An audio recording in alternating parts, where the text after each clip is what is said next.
Maybe free, maybe not.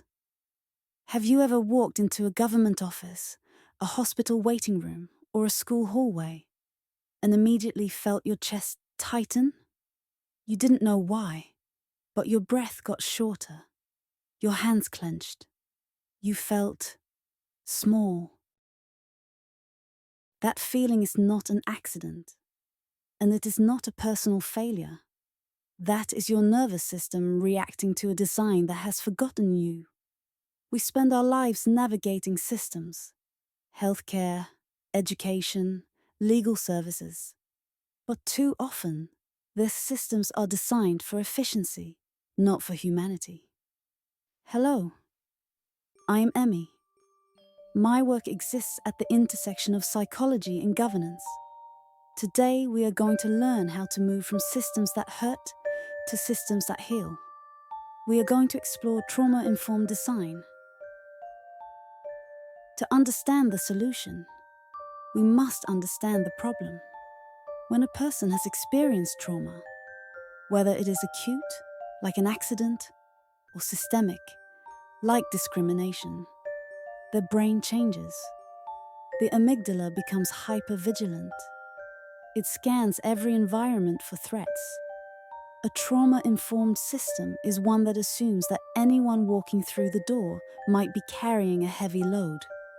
It is a system that does not discriminate, but actively considers how to make life better for the vulnerable. It asks, does this space make you feel safe?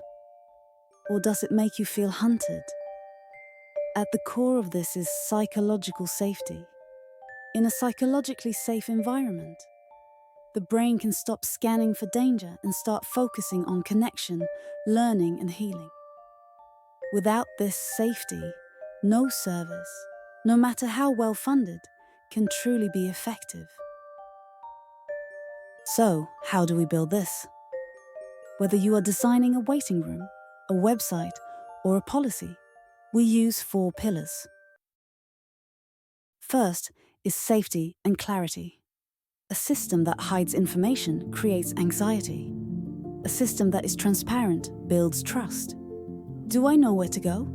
Is the process transparent? Confusion triggers the brain's fight or flight response. A good system explains what happens next, before it happens. Second is choice.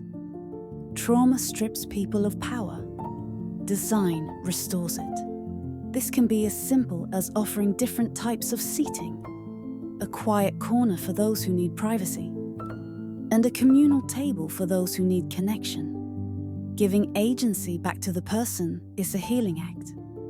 Third is inclusivity and equity.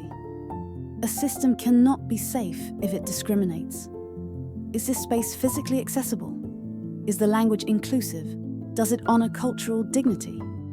If a system only works for the privileged, it is a broken system. And the fourth is trust. Trust is built through consistency. We do what we say we will do. We treat the community not as problems to be solved, but as partners in the design process.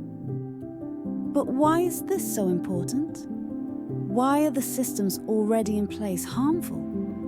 To truly design for humans, we need to understand the traffic light of the nervous system. This is based on Polyvagal Theory.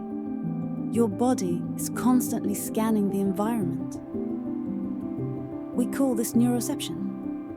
When a space is well designed, clear, warm, quiet, we are in the green zone. We can learn, listen, and connect.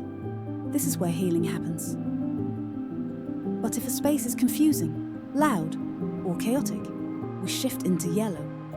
Our heart rate goes up. We stop listening and start planning our escape. Think of a crowded emergency room or a noisy classroom.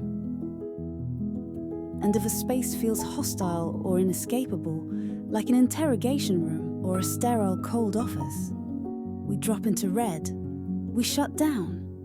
We become numb. Our goal as designers is to keep people in the green zone. So how do we do that? Let's apply this. I want you to imagine we are auditing a space together. We are going to look at it through 3 specific lenses: sight, sound, and dignity. First, sight. Look at the geometry of the room. Sharp corners and rigid grids signal institution and authority. Soft curves and organic shapes signal nature and safety. Are the lights flickering fluorescence, which vibrate at a frequency that triggers the nervous system, or are they warm and steady? We must design for visual softness. Second, sound. Acoustics are often ignored, but they are crucial for trauma-informed care. Hard surfaces bounce sound, creating a cacophony that makes it hard to think. A caring system uses sound-absorbing materials: carpets, acoustic panels, soft furniture. Silence is a luxury, but acoustic control is a necessity. Third, and most important, dignity. Ask yourself, does this space offer privacy?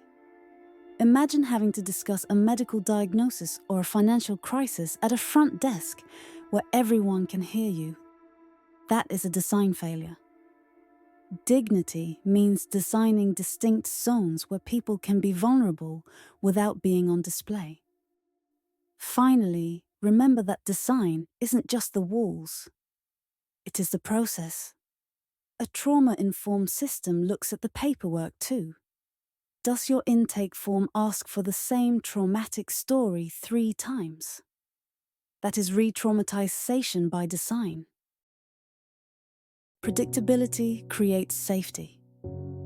A good system tells you exactly what will happen next, who you will speak to, and how long it will take. Removing the unknown is the kindest structural change we can make. Designing systems that breathe is not just about architecture. It is about dignity. It is about creating environments where people can stop surviving and start thriving. Thank you for listening. Let's build a world where softness and strategy coexist.